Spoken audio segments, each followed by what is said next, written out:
Hi, my name is Tom Webb. I'm a postdoc at the University of York studying the coastal cryosphere.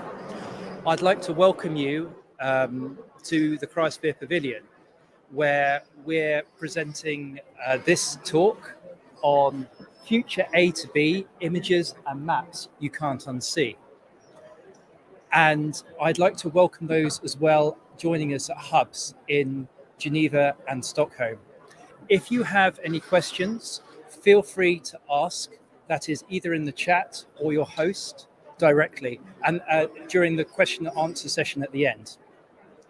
And now I'd like to introduce our first speaker, Karen Florini, who is Vice President of the Climate Central.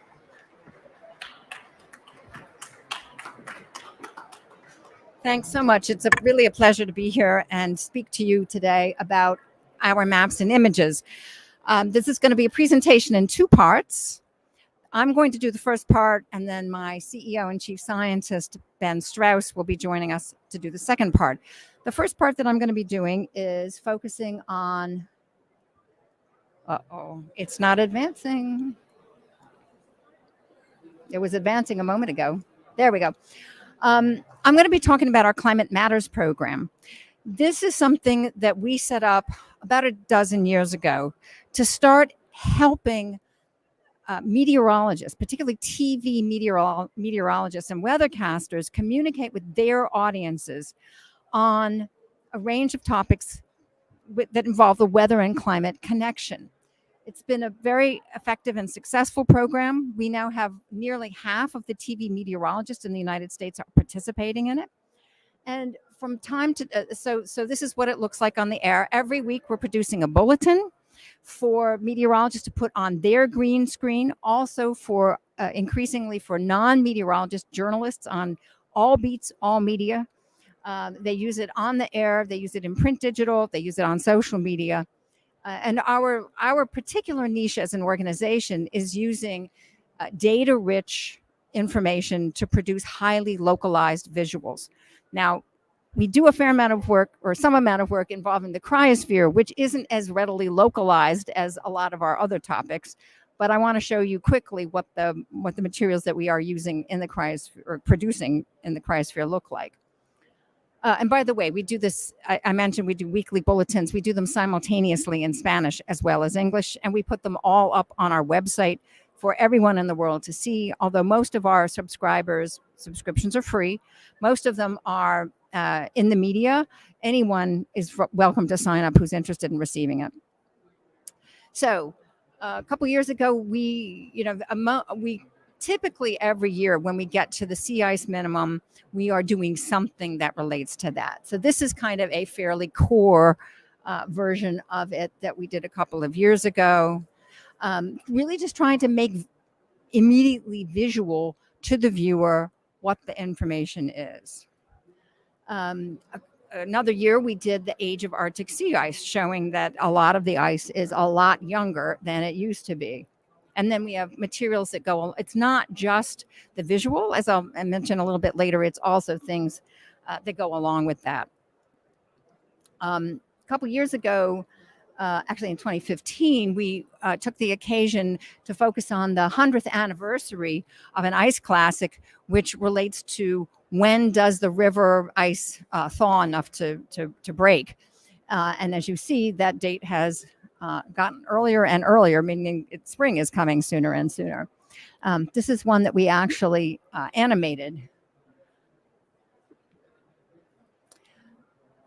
Even earlier than that, we had done a basic explainer saying, here's what happens when the heat spirals in. And then we've been able to use this repeatedly in the coming years. Also using this, the opportunity to talk about the ocean, the global conveyor belt in the oceans. And how those specifically relate to the cryosphere. Sometimes we go for a more humorous kind of treatment, as Santa getting really hot under the collar. And then one of my personal favorites is what we did a couple of years ago when one of the big, when the Larsen ice sheet calved and made a very, very large iceberg So we wanted to convey just what the volume of that was, because it's hard to get your head around. So we made a great ball of ice, and that's what it looked like.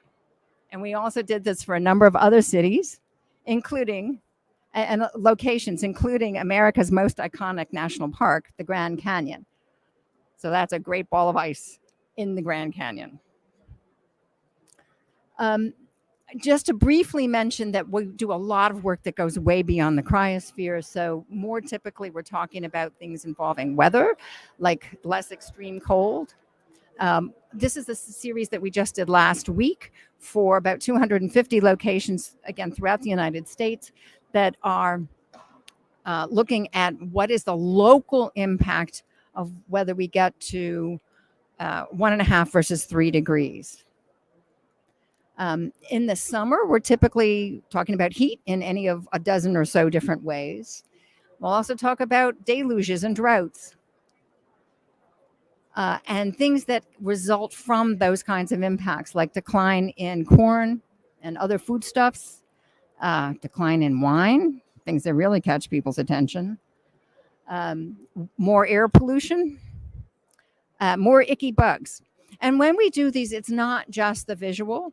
It's embedded in a short bulletin that contains usually additional explainer graphics, as well as key concepts and experts to interview and so forth. So that's the quick overview of climate matters in the cryosphere. And now it is my pleasure to introduce my colleague and my boss, Dr. Benjamin Strauss, who is the chief scientist and the CEO of Climate Central. Before I do that, let me see if there are any quick questions, or not so quick questions, on the Climate Matters materials. Okay, if not, we'll turn it over to Ben.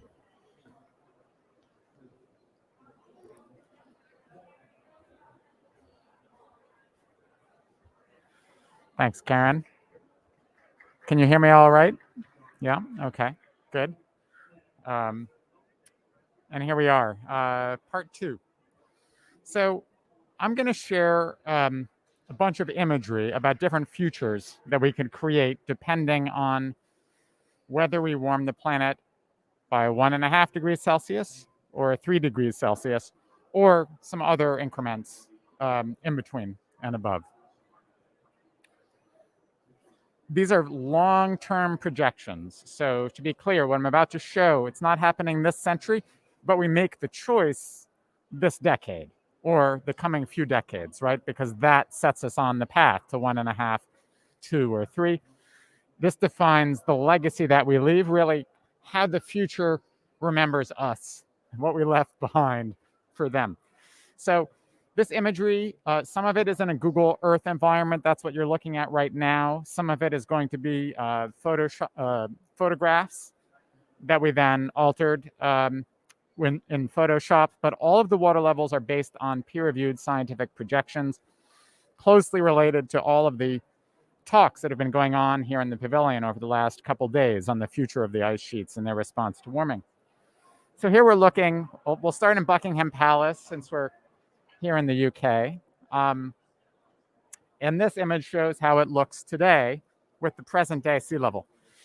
And the next slide I'm going to show is the projected sea level from the warming that we have already experienced through today, right? Because ice takes time to melt, and the Antarctic and Greenland ice sheets haven't yet caught up to the amount of warming that we've caused, just as if you walked down a long bank of freezers filled with ice and you unplugged every one, the ice wouldn't melt and spill out instantly. It would take some time to melt and the seas to rise. So here in the next slide, we show about 5 feet of sea level rise that's baked in. And if you look closely, you'll see in the corners a little bit of salt water creeping in.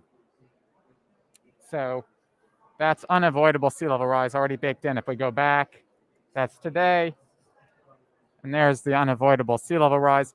And now we move to 1.5 degrees next for Buckingham Palace.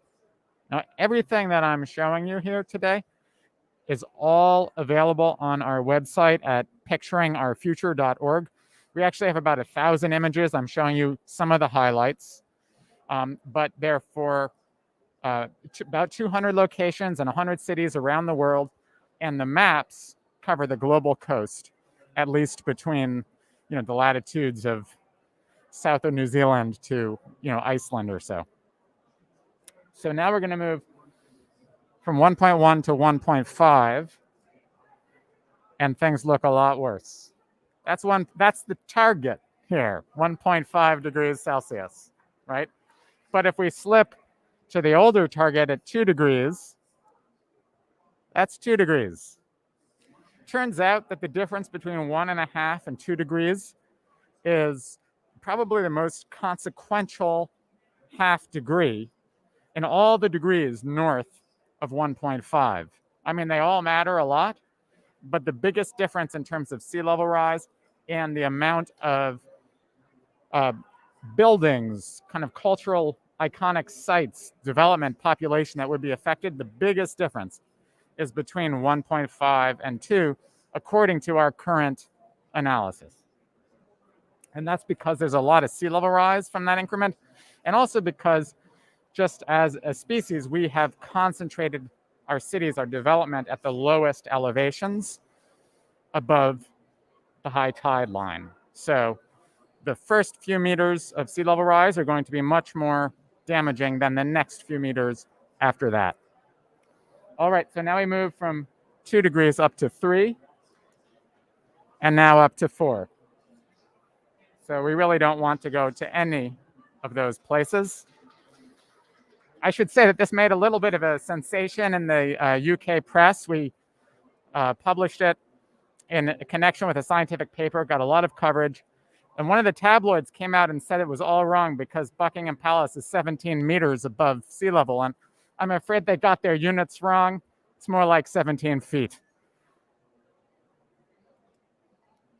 Okay, we also have a resource next to all of these images, which is a map that's, in fact, considerably more comprehensive than the images. And you can really see the spatial extent. And the map, like the images in Google Earth, is very flexible. So here we're comparing areas affected by the multi-century sea level rise after 1.1 degrees of warming, or what we've already locked in, versus 1.5 degree, the target. And the difference is the yellow, right? The purple area is what is already baked in. The yellow is what we add when we move from 1.1 to 1.5.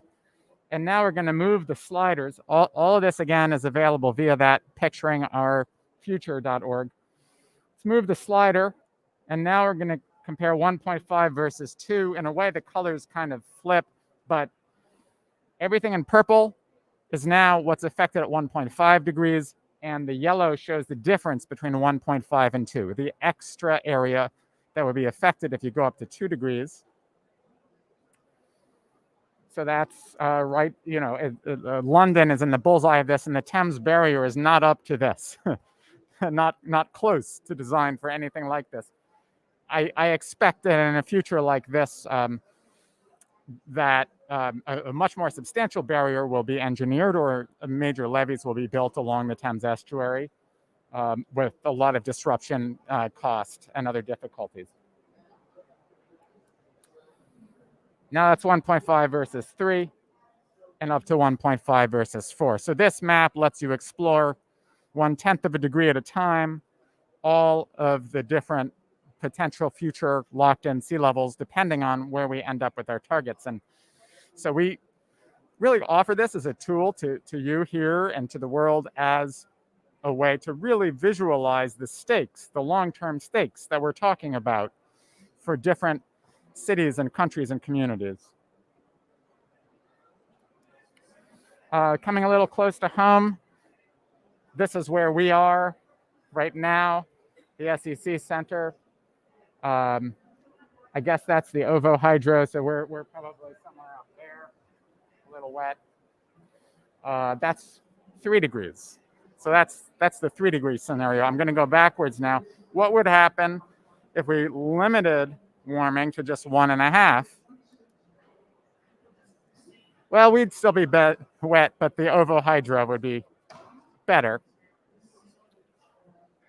Okay. I'm going to show a whole bunch more images, but before I do that, I'm going to show a 2-minute video, which is a really, colleagues did this. It's really striking. It's a little bit of a world tour with motion, right, of this difference between 3 degrees and 1.5 degrees. Just 2 minutes. So here we go.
So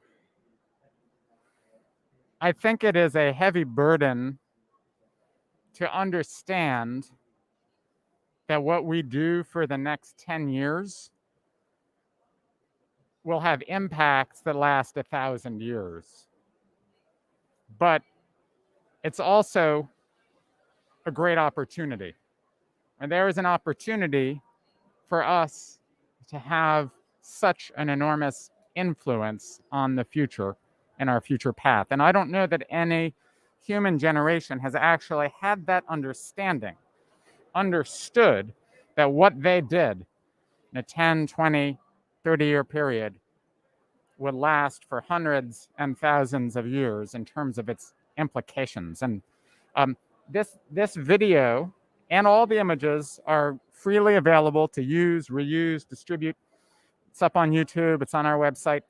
So we're definitely appreciate anyone's help here, continuing to disseminate it to the group that's gathered here in Glasgow.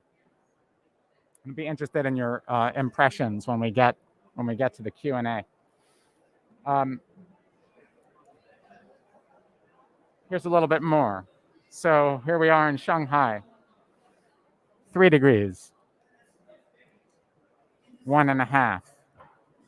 Actually more striking for Shanghai. Well, first, here's Guangzhou. This means that the camera is below the water level. The camera position. 1.5 degrees. What's more striking about Shanghai is not any particular image, actually, but to me, it's the map.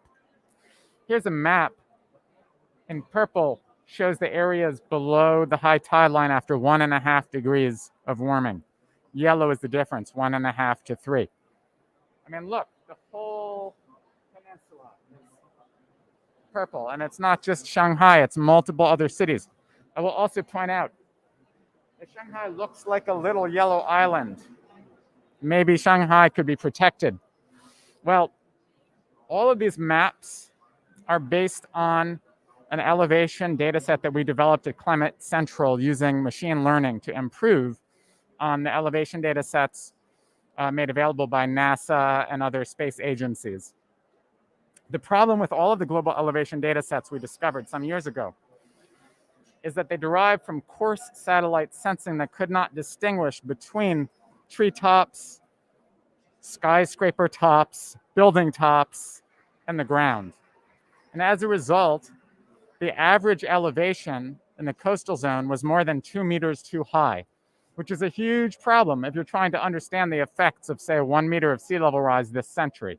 We're looking at bigger amounts of sea level rise here, but for projections this century, it's more like 1 meter.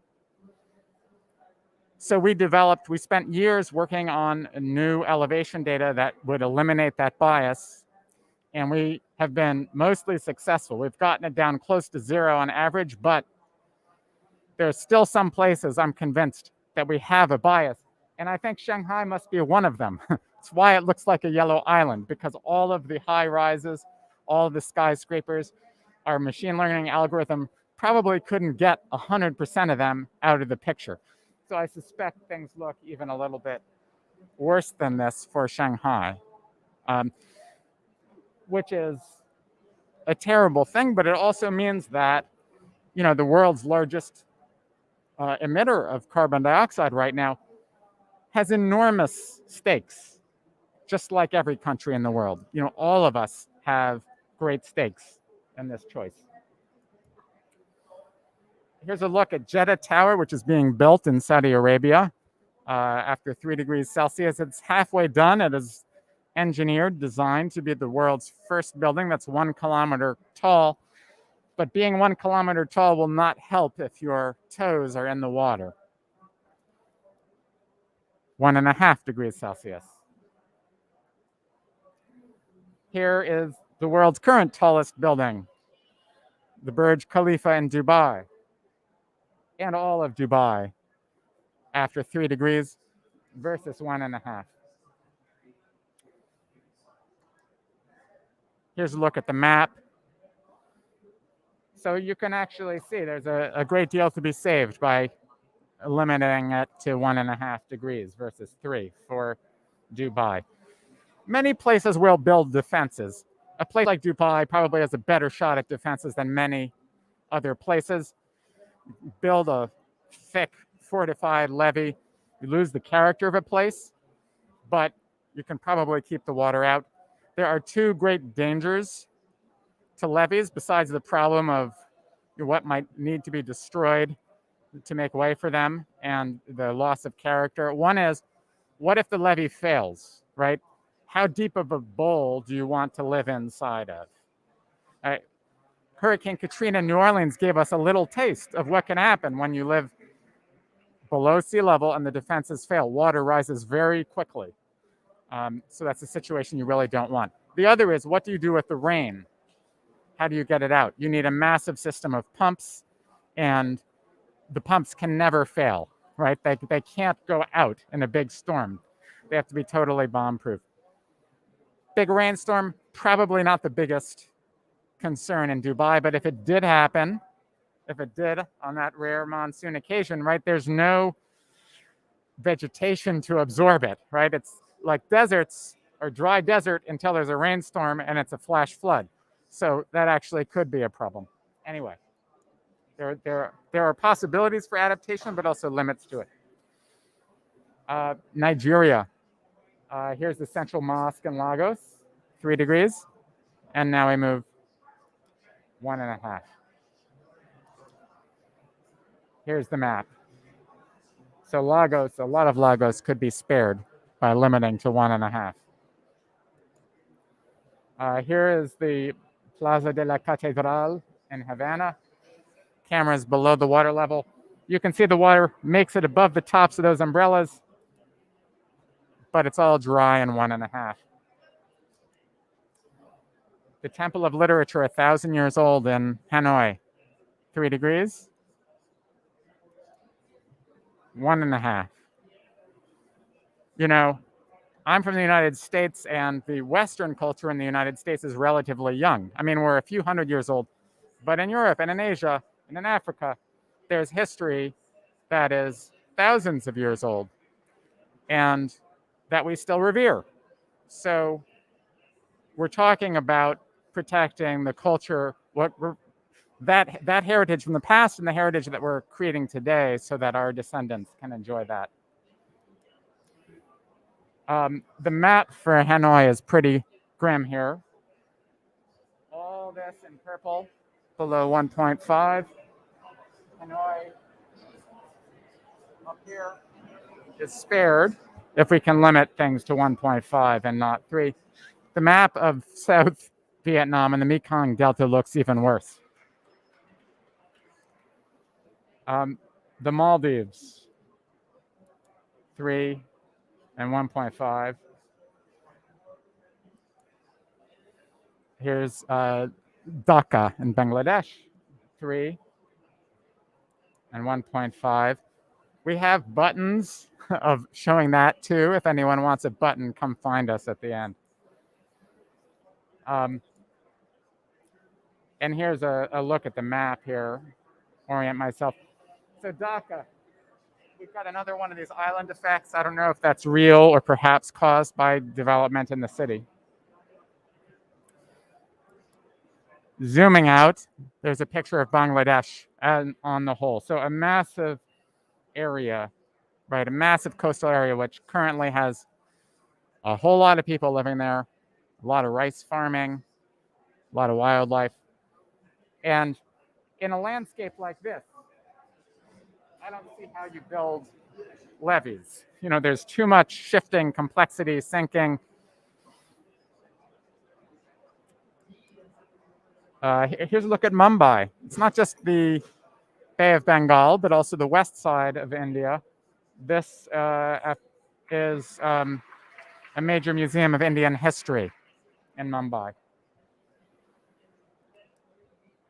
And here's the map. So a lot to lose, a lot to protect. Here's St. Petersburg in Russia, another top 5 emitter or so. Makes a big difference in St. Petersburg. St. Petersburg is a very interesting map because downtown is almost entirely spared if we limit to 1.5, but it's all underwater after 3. Here's a look at Cape Town, South Africa. 3, 1.5. And here again is the map, even stronger for Cape Town. City is almost entirely spared if we limit to 1.5. Here's Rio de Janeiro, the Copacabana. And to look at the map. Here's a legislative seat of British Columbia in Victoria. If you've never been to Victoria and you have the chance, I used to live in Seattle. It's absolutely beautiful. There's 1.5. And then back to my national home, there's our legislative capital in Washington, D.C., 3 degrees and 1.5. And here's a map. For those familiar with the mall, it could become an island there. All right. So just to, I'm going to wrap up by showing a few more pictures, different time frame. We've got this map. The maps I've been showing are really a multi-century time frame, right? No one's going to drown from that sea level rise. It has to do with the long-term heritage that we can protect or not.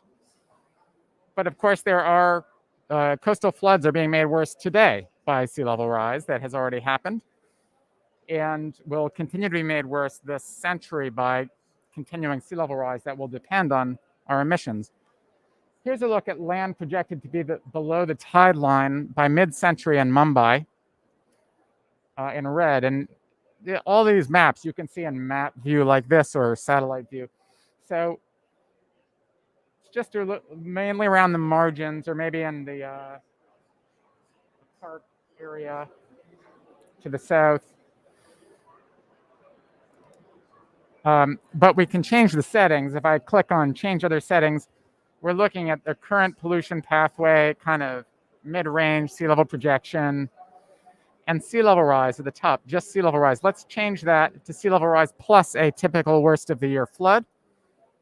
And you see that a much larger area is below that elevation. So we have this whole global map on offer. It's all based on this kind of just published, kind of most advanced in the world coastal elevation data set. So really, this is the best picture that you can get of coastal threats today at a global scale. And it's all the projections here, the latest IPCC projections. The flood levels are based on leading science and modeling of global flood levels. You could do a better job if you did a specific analysis for Mumbai.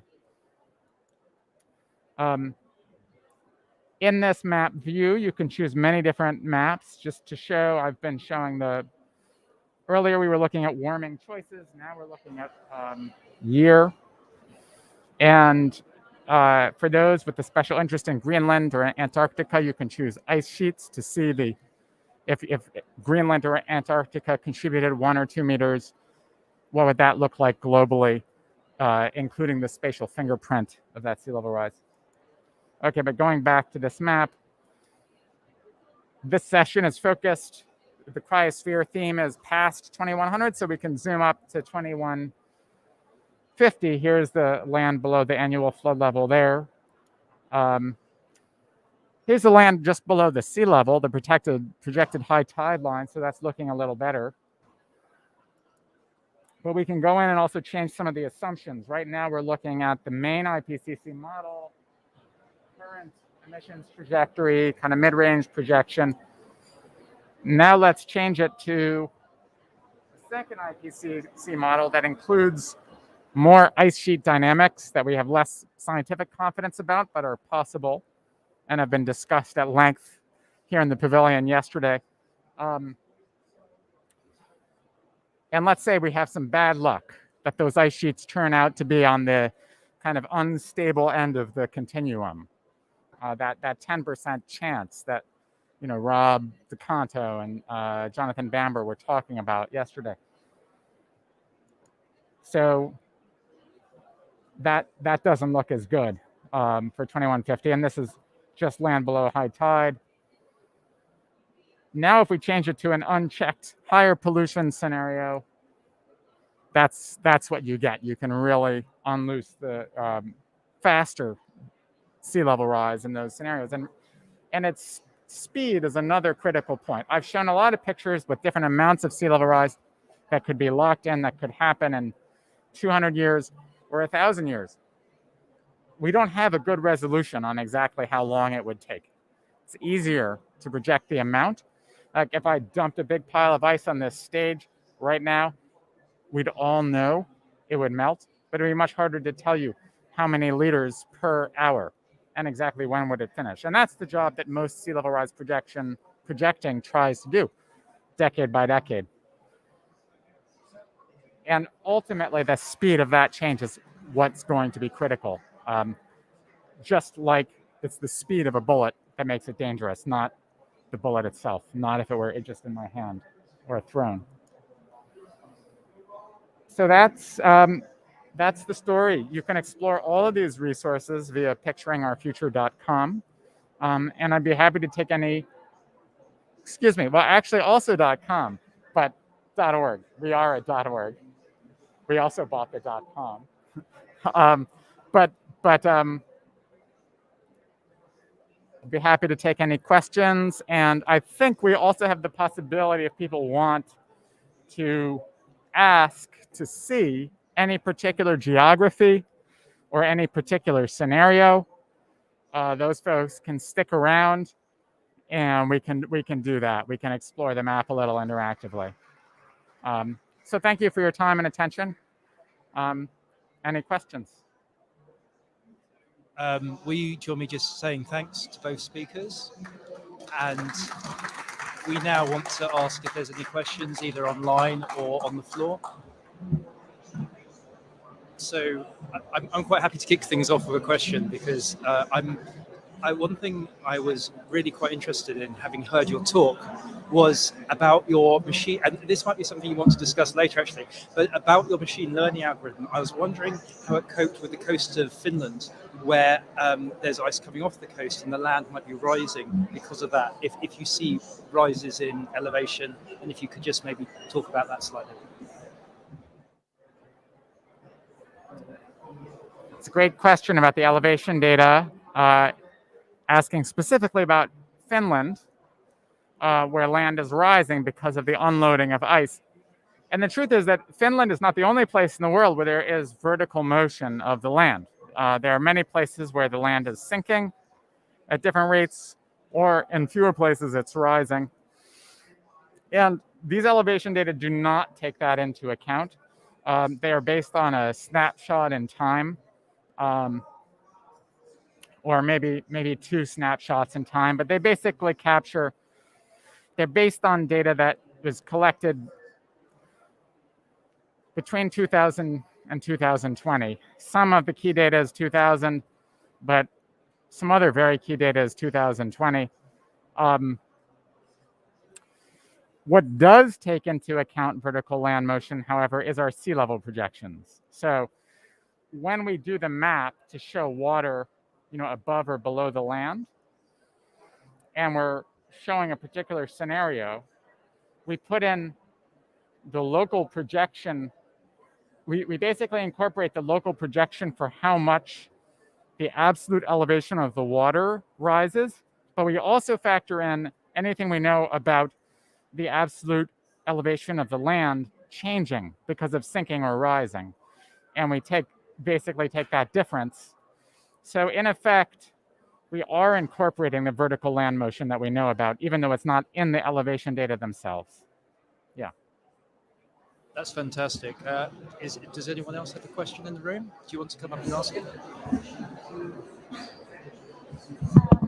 So just wanted to ask if you would be able to show us what will happen to the Pacific Islands and when it comes to sea level rise, and how much time we've got to help them.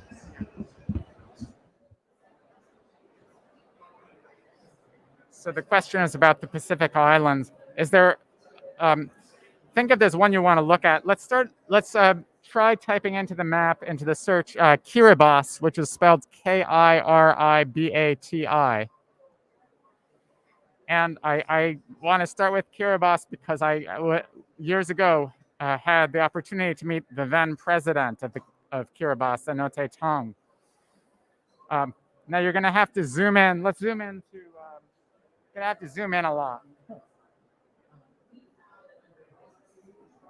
Or maybe zoom out and come back to a name, maybe try Tokelau, which is close by. It's hard, there's so much more water than land. I've been reading about how since the last ice age, yeah, there we go. Okay.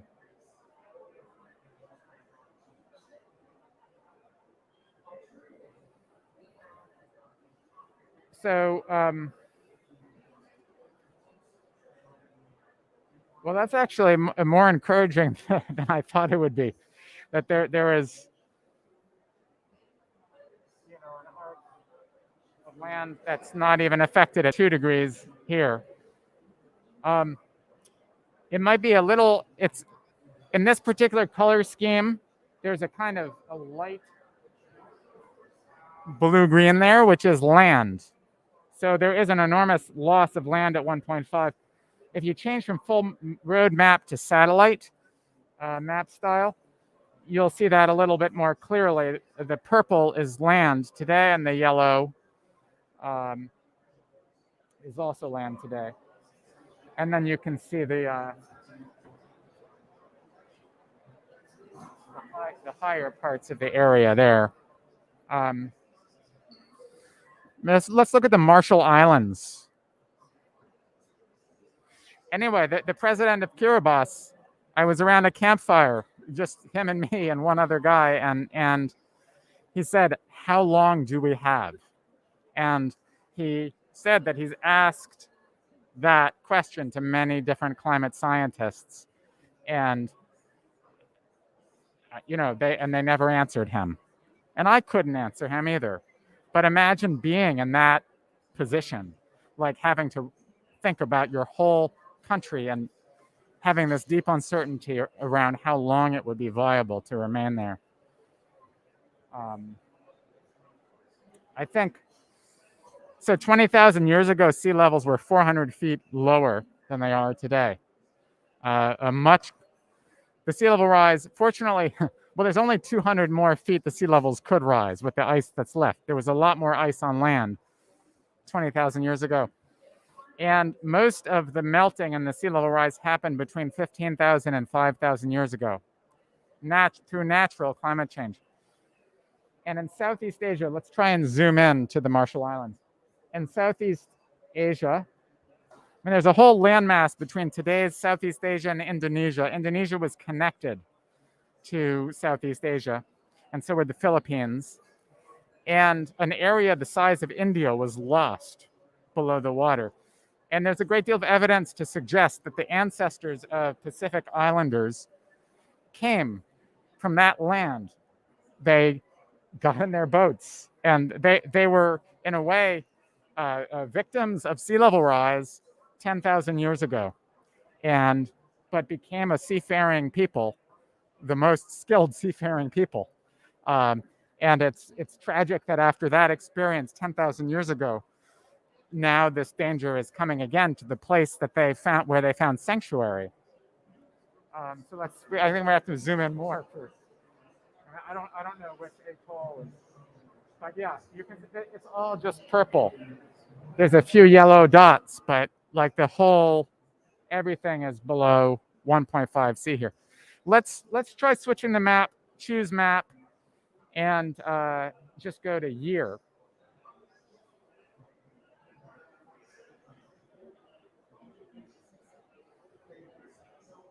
So, and let's go from satellite back to the full map in the upper right. So again, pretty much everything prone to annual flooding by mid-century. If we get rid of the annual flood level, and change other settings, and move this just to sea level rise alone. Yeah, it's hard to get that to look any good at all. So you'll understand why the Marshall Islands has been taking such a vocal and important role in trying to lead toward more ambition. Any other questions or places that people want to look?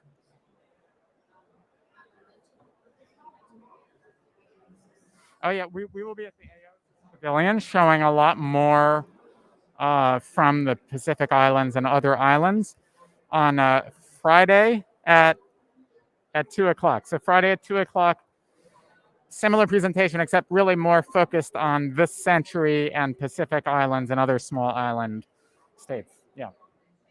So just wanted to suggest that we look into a country that's much closer to us, the Netherlands. Despite of their flood defenses, what will happen to them if sea level rises? Exactly. So if we could go to the Netherlands.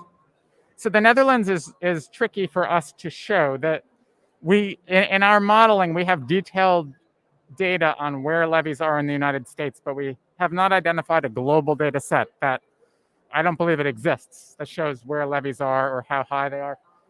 So the Netherlands looks much worse than it is because it's very well defended to a high engineering standard.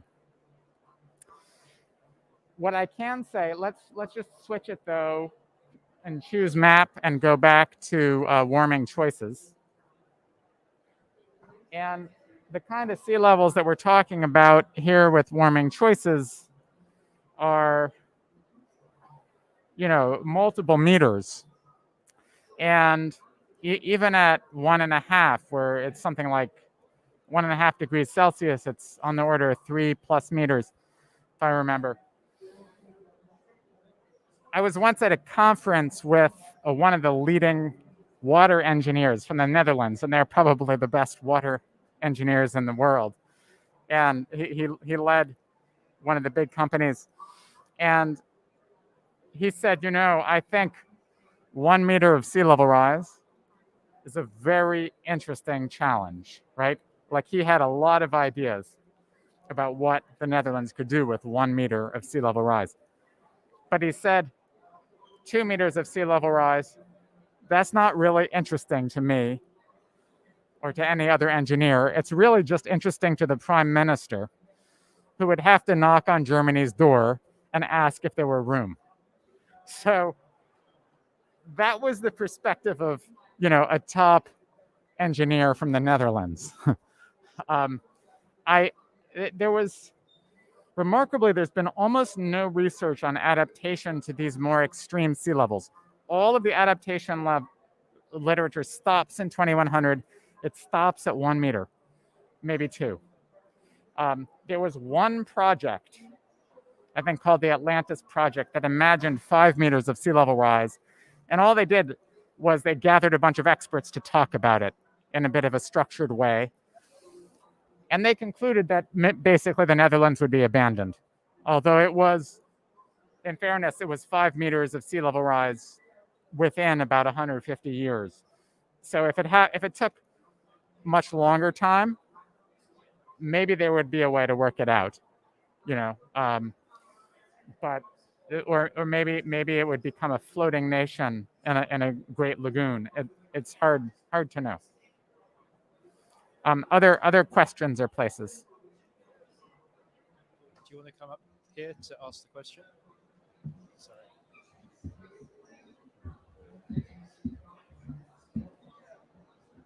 I could have just said it probably. Does this tool look at rivers, lakes, freshwater, or is it just the sea level rise? Right now, it's looking just at sea level rise. What was the figure that you said as far as the amount of ice and what the maximum sea level rise could be? Oh, you know, all the ice in the world right now would be about 200 feet or 60 meters. Okay, from now. From now. But most of that is pretty well locked up in Antarctica. Like, there's plenty enough scary sea level rise that's available to happen quickly, you know, from the fringes of Antarctica and Greenland. But when you get, you know, so we could see 10 meters, we could see 20 meters. But to get to the second half, the last 30 meters, or then you have to get into the interior of Antarctica and it has to melt. Like, it's not attached to the ocean in the same way. So that's a whole other level of a cataclysm. We will have many bigger things to worry about before we get close to that. Thank you. Yeah. Are there any other questions from the floor? So in that case, I think I'd like to thank both speakers again. And I'd also like to invite all of you to our next event, which I believe is at 6 o'clock. Thank you very much. Thanks for the time. Thanks so much for having us.